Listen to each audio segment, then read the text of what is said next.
കഴിഞ്ഞ മാസം 23-ാം തീയതി ഇറാൻ അമേരിക്കയുടെ ഖത്തർ സൈനിക മേഖലയ്ക്ക് നേരെ നടത്തിയ ആക്രമണത്തിൽ 15 ദശലക്ഷം ഡോളറിന്റെ നഷ്ടമുണ്ടായിരിക്കുന്നു എന്ന റിപ്പോർട്ട് ഇപ്പോൾ പുറത്തു വന്നു. സാറ്റലൈറ്റ് ചിത്രങ്ങളെ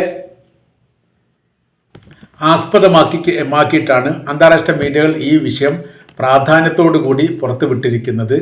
സെൻട്രൽ കമ്മീഷന്റെ പ്രധാനമായിരിക്കുന്ന ആസ്ഥാനമാണ് ഖത്തറിലുള്ള ഉദൈദ അമേരിക്കയുടെ സൈനിക താവളം. ജിയോഡൈറ്റിക് ഡോമിന എന്ന് പറയുന്ന ഒരു സംവിധാനം ഈ മേഖലയെ കേന്ദ്രീകരിച്ചുകൊണ്ട് പ്രവർത്തിക്കുന്നു.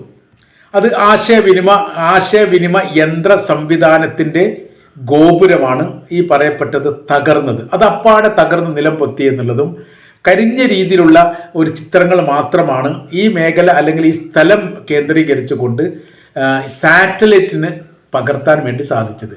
ഏതാനും ദിവസങ്ങൾക്ക് മുമ്പ് ഉയർന്നു നിൽക്കുന്ന ഒരു വലിയ ബഹുമുഖ കെട്ടിടത്തിൻ്റെ ഇപ്പോഴത്തെ അവസ്ഥ വളരെ പരിതാപകരമാണ് എന്ന് പറഞ്ഞാൽ തുടച്ചു നീക്കപ്പെട്ട രീതിയിലാണ്. തൊട്ടടുത്ത ബിൽഡിങ്ങിനും ചില്ലറ രീതിയിലുള്ള കേടുപാടുകൾ സംഭവിച്ചിട്ടുണ്ട്. അതിൻ്റെ ചിത്രങ്ങളും പുറത്തു വന്നിരിക്കുന്നു. ഏതായിരുന്നാലും അമേരിക്ക ലോകത്തോട് പറഞ്ഞത് കള്ളത്തരമാണെന്നും യഥാർത്ഥത്തിൽ മാരകമായിരിക്കുന്ന നാശം അമേരിക്കക്ക് നേരെ ഉണ്ടാക്കാൻ ഇറാന് സാധിച്ചിട്ടുണ്ട് എന്നും